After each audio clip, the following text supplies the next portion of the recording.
incroyable parce qu'en fait, mon chat, il vient de dehors à la base, hein, il vient de la rue. Et elle est vraiment pas confiante. Je suis obligée de faire le tour du jardin avec elle pour qu'elle se promène. Viens. Viens. Tu vois? Ici, c'est la machine à laver. Elle est où? Oui. Allez, viens, on fait le tour. Oui. Elle a peur de tout. J'ai l'impression d'avoir un troisième enfant. Je suis obligée de la balader, quoi. Viens. C'est hallucinant, quand même. Comment est-ce qu'elle peut venir de la rue la plus bondée de Dubaï? C'est vraiment un satwa, il y a du passage, il y a des centaines de personnes. Des fois, il y a carrément des bouchons humains sur le trottoir. Et de ne pas avoir peur à l'époque. Et là, à peine elle est dans le jardin, elle est toute craintive. Pareil, je ne comprends pas comment c'est possible. Dans le quartier d'où elle vient, elle n'avait pas beaucoup à manger.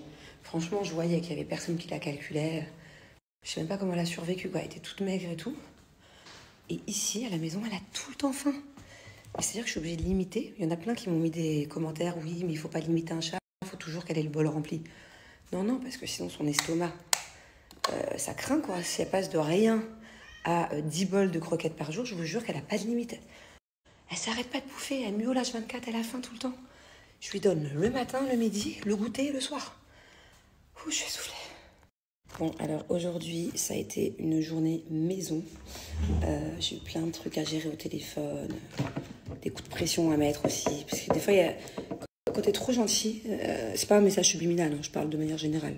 Quand t'es trop gentil, trop patiente sur certaines choses, en fait, les gens ont tendance à peut-être soit penser que tu es justement trop gentil et à en abuser. Mais du coup, ça a été une journée coup de pression. Et en français, et en anglais, et à tous les niveaux de plein de choses dans lesquelles je suis en attente. Journée paperasse, ordinateur, bref, tout ce que j'aime pas. Je sais pas si on va sortir après avec les enfants. Là, Thiago il est au paddle, Angelina, elle fait la sieste, mes cheveux, ça y est, je suis en overdose. Je suis contente parce que j'ai commandé une gamme de shampoings que j'ai pas encore testé, mais j'en ai entendu parler. Et je l'ai vu aussi sur plusieurs TikTok machin. Donc je l'ai reçu. Et à côté de ça, j'ai envoyé mon chauffeur ce matin acheter aussi une autre gamme que je connais pas du tout. C'est ma coiffeuse qui me l'a recommandé. Donc je vous dirai ce que j'en pense. Mais je pense qu'avec ces deux gammes-là, combinées ou l'une après l'autre, il y a moyen que ça change. Je ne sais pas si vous connaissez ou pas. Donc ça, c'est le shampoing et l'après-shampoing violet pour enlever le côté jaune de mes cheveux. Et ma coiffeuse m'a dit que c'était le plus puissant ici. À voir si... dites-moi si vous connaissez. J'espère qu'il est vraiment autant puissant qu'elle me l'a dit. Parce que je cherche vraiment une grosse concentration en violet. Ça, je ne sais pas si vous connaissez, mais en gros, c'est top parce que c'est à base de protéines de soie, d'huile de ricin. Et c'est archi hydratant et réparateur. Et chose qui ne va absolument pas me faire de mal. Donc, voilà. Je ne sais pas dans quel sens il faut que... Dites-moi d'ailleurs si vous avez des conseils. Est-ce que j'utilise d'abord les violets pour enlever le côté jaune et après les réparateurs? Parce que je peux vous dire déjà que mes cheveux ils sont secs, mais avec une gamme violette, surtout si elle est puissante, ça va être de la paille. Donc, il va bien falloir que je répare. Ou est-ce que j'utilise ça d'abord? Non, je pense que je fais ça. Et après, je répare. Dites-moi. Alors, il y en a plein qui m'ont écrit suite à l'incident de mon chat hier soir qui a fait pipi au lit. Bon, ça va, Julien, il n'a pas cramé. Il y en a plein qui m'ont écrit, mais il va pas voir tes stories, il va pas voir tes stories, non. Alors, il faut savoir que mon mari, il regarde jamais mes stories, surtout pas quand on est ensemble. Parce que, bon, même moi, la vérité, je regarde pas ses stories. Je connais son quotidien, quoi. Non, on regarde pas trop les stories. Et même quand il était à Paris, là, ces derniers jours, il regarde pas mes stories. Et moi... Pourquoi ça fait ça? J'ai pas compris, là. Et même moi, il y a plein de fois où je regarde pas, quoi. Donc, non. Du coup, il a pas vu les stories. Il y a peut-être des personnes qui ont balancé, mais il a fait comme si de rien n'était. Je suis contente.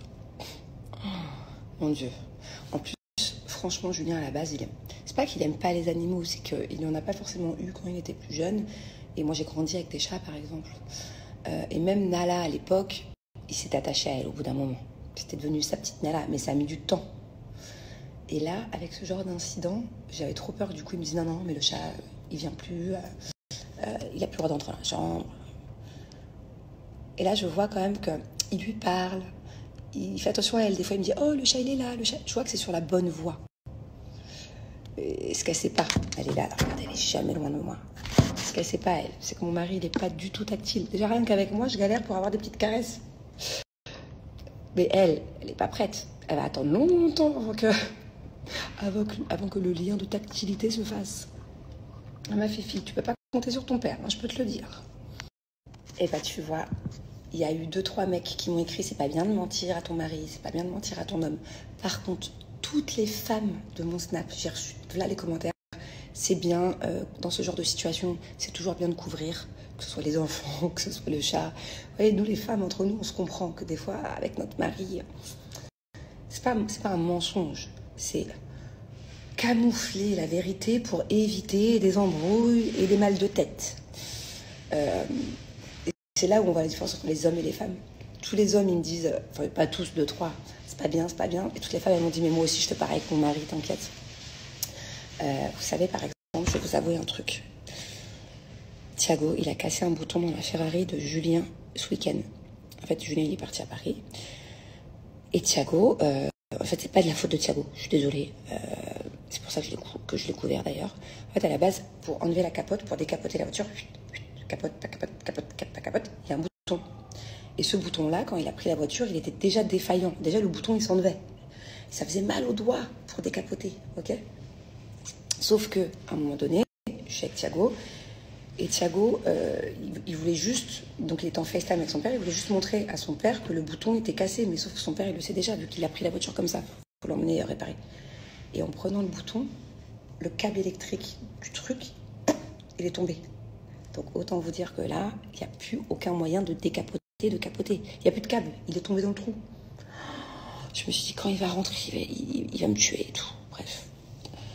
Et du coup, j'étais obligée de mettre ça sur mon dos. J'ai dit à Julien que c'était moi. Je peux pas mettre ça sur le dos de mon fils, il a pas fait exprès. Vous voyez ce que je veux dire? C'est comme si un jour, Thiago, sans faire exprès, il fait tomber la play de son père. Que la play, elle est cassée, je vais jamais dire que c'est mon fils, je veux dire que c'est moi, c'est pas grave. Tant qu'il fait pas exprès, vous voyez ce que je veux dire? C'est ça une maman, c'est ça une femme. C'est couvrir les gens qu'on aime.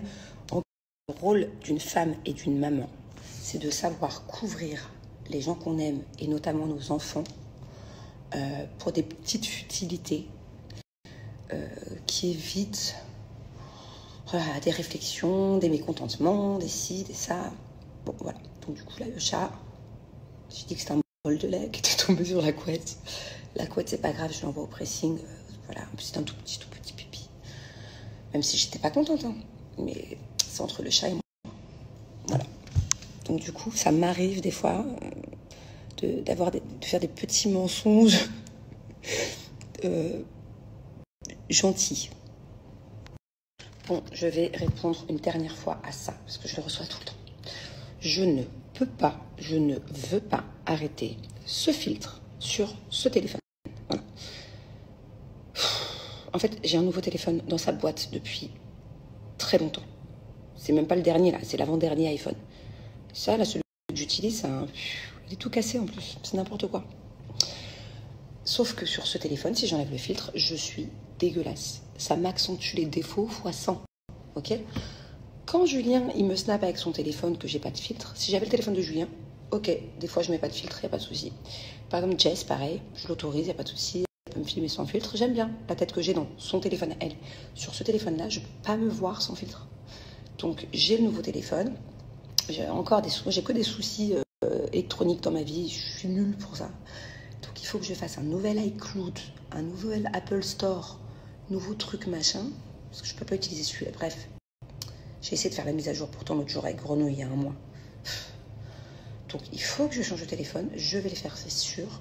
Et une fois que j'aurai changé de téléphone, et que j'aurai un autre écran que celui-là, qui me rend moche, et j'arrêterai les filtres.